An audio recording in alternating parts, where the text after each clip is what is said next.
So, with such powerful responses to the boss's previous letter, today we have another letter from the boss, and I expect that because of the wonderful reception that you all gave the first letter, and I'm sure you'll like this one as well, that we're going to start to see these more and more often. Well, at least once a month, I would probably guess, and I have to tell you, I'm overjoyed, because it gives me an opportunity to, I don't know, show off the boss's intellect, which is considerable. So, with that, let's get started. Ladies and gentlemen, hiss and foes, welcome to the Culture Casino!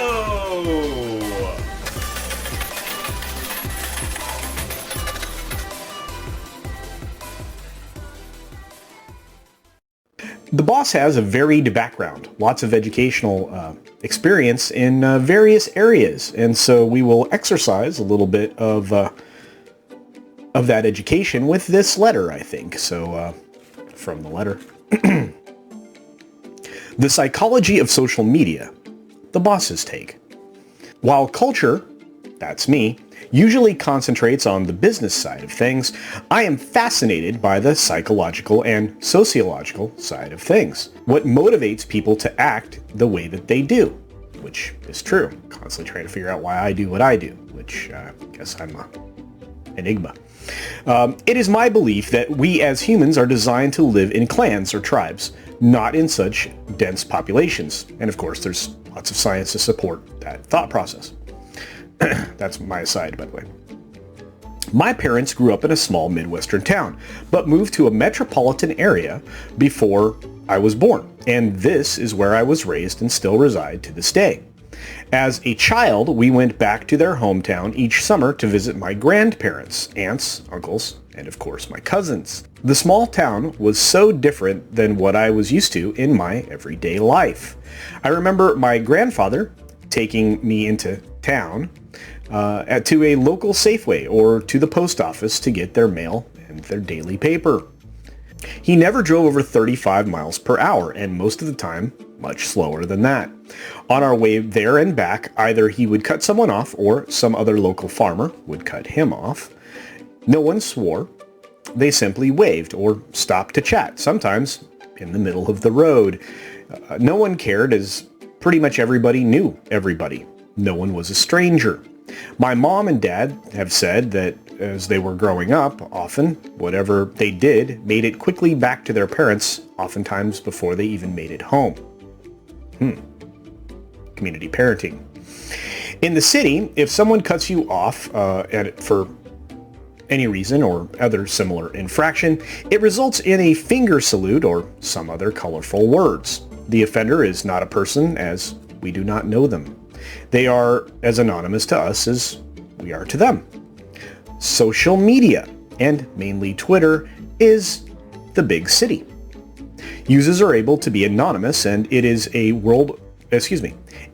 it is worldwide, they do not have a personal connection to other users. Thus, the situation we are in today, where many feel free to say whatever they want to other users without any worry about the other person's feelings. None at all. The last couple of years have seen some rail against some injustice, and others climb aboard that particular train. As the situation grows, many never really care about the original thing being railed against, or canceled is I guess what we say now, but they jump on board to feel important. I call that clout chasing, but hey, that's just me. The original complaint has their so-called 15 minutes of fame, and this is very intoxicating. The others also love the feeling it gives them to win. That's a dopamine rush, kids. After the win, the feeling and the attention fades, and thus they look for the next victim to cancel and get their next high. Wow. Definitions of addiction, kids. The problem is that the person doing the attacking do not see nor care about the person or entity that they are rallying against. They see it as a means to get an end and to get the attention they so desperately need. They have zero regard for the results of their cancellation. That's very true. As the highs keep ending, it will never end if nothing is done to stop this. What the corporations seem not to realize is that Twitter is not real life. I'm sure you've heard that before. The actual percentage of people who use it is small. By giving into the small number of users screaming at them to change something, they disenfranchise a large number of people who aren't on Twitter or don't actually care. Also, they can't seem to realize that the ones complaining probably don't use their product or care about it other than as a means to an end for the pursuit of that high. Case in point is the NFL, or even Star Wars, who made changes to appease the SJWs, many of which weren't actually fans. Good point. As a result, the changes angered a large percentage of their actual fans, and they walked away. That's true. Even if they soften the changes, many fans will never go back. Never go back. And that will result in losses of millions and millions of dollars, which many of these companies have already started to see. An example would be if I decided that I do not like basil. That's a true story. Oh, by the way, I love basil. I don't get it, but it's just me. While I never buy it, I decide that no one should be allowed to purchase it as it offends me. So I start a campaign on Twitter to cancel basil. Others climb on board and we are off. Kroger Foods sees my campaign and stops carrying it in order to avoid a conflict. Thus, we win.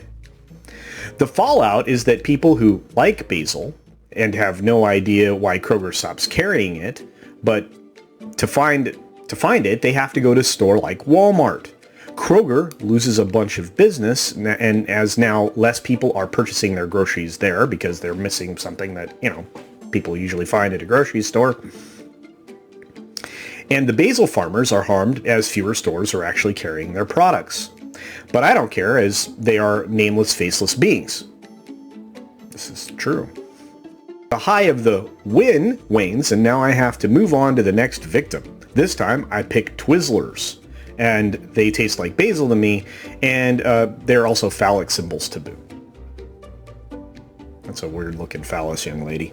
We have to have a talk. Anyway, how to stop this? I'm not sure. We have to stop giving in to the small minority of these people who are ruining lives for the fun of it, because they are. The corporations need to realize that the majority of the people are not on Twitter and do not care about the latest quote-unquote injustice. If we cancel everything, nothing is left. The issue of the last year, or issues of the last year, do not help. With people locked inside their homes, they are less likely to actually talk with other people, and thus people around them are dehumanized. I have two people I can think of that have been locked inside their homes due to fear. They both sit on their computers all day, reading all of the latest media-driven fear tactics and spout it back out like it is the only truth. I have two lifelong friends who no longer talk to each other as they won't meet in person and have attacked each other so fiercely on Facebook that their friendship is over. And that's terrible, and it's the truth. It was awful. It makes me so sad. Yeah, I don't even know what to say. I've seen more examples of this than that personal one, but yeah. What we personally can do is get out of our houses, get off social media, and stop listening to fear tactics that the news organizations are spewing, and actually talk to people. We need to continue to support those people or companies that have been canceled in order to fight the trend. I am blessed as our state has not been severely shut down, and I have continued to work. My company is full of people with all beliefs, and amazingly, we all just agree to disagree. We move on with our day without confronting each other. This is my small town. CC, that's me, has developed amazing friendships over the past year. That's absolutely true. They do not agree on everything, argue, and then part as friends. It would be amazing to get back to this again. As usual, the boss is right. And we're starting to see that. We're starting to see people back up companies that have been canceled or individuals who have been canceled. And that's probably one of the best things that we can do. We need to continue to do that, and we need to call out this behavior. We need to point out to the corporations that, you're not helping anybody. And no matter what your slate of board of directors who are influenced by an incredibly wealthy billionaire who has an agenda tied to their money, ultimately, it's not better for society to behave in this manner, or it's not any good for profits, at least when you look at it from the business side. Anyway, that's going to be it for the day. Very insightful letter once again from the boss, and I appreciate the boss's thoughts all the time. And unfortunately, I'm able to get them constantly, sometimes when I don't ask for them. Be sure to support other independent creators here on the platform because they don't have the vehicle that supports them like the mainstream media conglomerates do.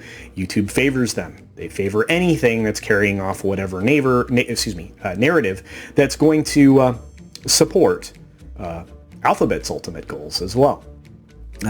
Again, check out all of the videos that you can on everybody's channel. Support them, share them out, like them, do make a comment, especially on my video here today. If you want to see more letters from the boss, I'll be happy to read more because I guarantee you there will be more. Be sure to take care of yourself, take care of others, wash your hands, of course, because it's good hygiene. And until next time, bye. Thanks for visiting today. Be sure you're subscribed and hit that for alerts. Yay! Of course, like and share all of the videos that you can as it helps with the algorithm. Have a great day.